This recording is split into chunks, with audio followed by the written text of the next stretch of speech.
Dear friends, నేను ఇప్పుడు మీకు టమాటా చట్నీ ఏ విధంగా చేసుకోవాలో చూపించబోతున్నాను. చట్నీకి కావాల్సినటువంటి పదార్థాలు: 10 టమాటాలను తీసుకొని ఇలా ముక్కలుగా కట్ చేసుకోవాలి.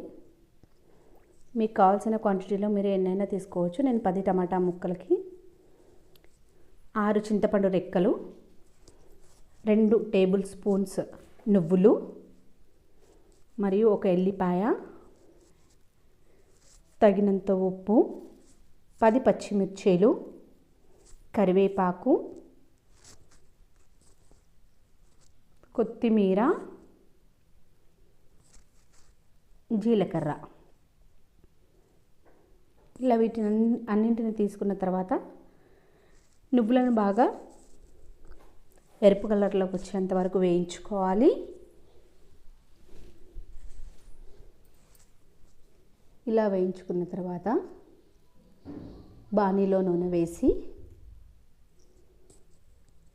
జీలకర్ర, పచ్చిమిర్చీలు, మనం ఏవైతే కోసి పెట్టుకున్నామో 10 పచ్చిమిర్చీల ముక్కల్ని, జీలకర్రని మరియు ఎల్లిపాయలు వాటిని వేసి బాగా వేయించుకోవాలి. ఇలా వేయించుకున్న తర్వాత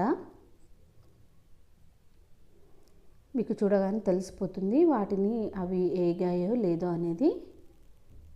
అలా వేగిన తర్వాత దానికి సరిపడా పసుపు వేసుకొని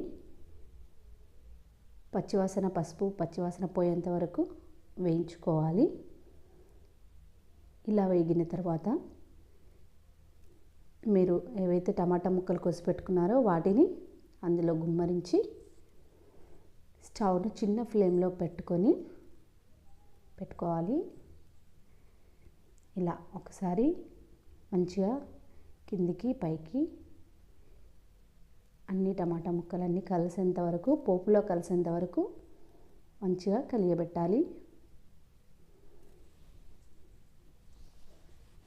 ఇలా కలియబెట్టిన తర్వాత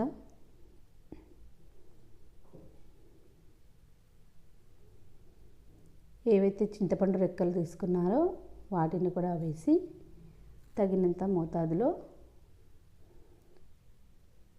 ఉప్పును కూడా వేసుకోవాలి. ఉప్పును కూడా నేను ఇప్పుడు యాడ్ చేస్తున్నాను. వేసి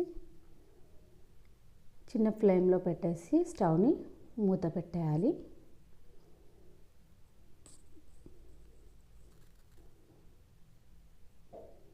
ఇలా మూత పెట్టేసిన తర్వాత కొద్దిసేపు ఒక 10 మినిట్స్ అయిన తర్వాత చూస్తే ఇలా టమాటాలన్నీ మగ్గిపోయి ఉంటాయి.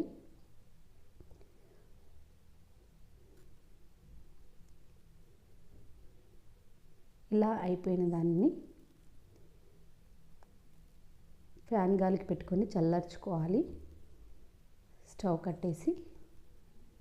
పెట్టేసుకొని ఏవైతే 2 టేబుల్ స్పూన్ నువ్వులు తీసుకున్నారో వాటిని ఫస్ట్ గ్రైండ్ చేసుకోవాలి. గ్రైండ్ చేసుకొని ఈ మిశ్రమాన్ని మొత్తం అందులో వేసి గ్రైండ్ చేసేయాలి. అలా గ్రైండ్ చేసిన తర్వాత ఇలా గ్రైండ్ అయిన తర్వాత టమాటాలను అందులో వేసి మొత్తంగా గ్రైండ్ చేసేసుకోవాలి.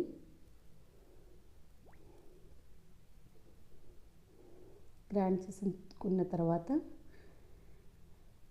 మీకు టమాటా చట్నీ రెసిపీ రెడీ అవుతుంది.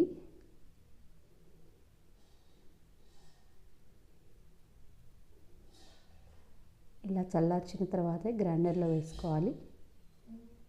వేసుకొని గ్రైండింగ్ చేసుకోవాలి. మెత్తగా మీకు కావాల్సిన క్వాంటిటీలో మెత్తగా గ్రైండ్ చేసుకొని ఒక 2 టేబుల్ స్పూన్ ఆయిల్ వేసుకొని దాంట్లో ఆవాలు, జీలకర్ర వేసి కరివేపాకు వేసేసి కావాల్సినంత కొత్తిమీర మీరు వేసుకొని ఫ్లేవర్కి తగ్గట్టుగా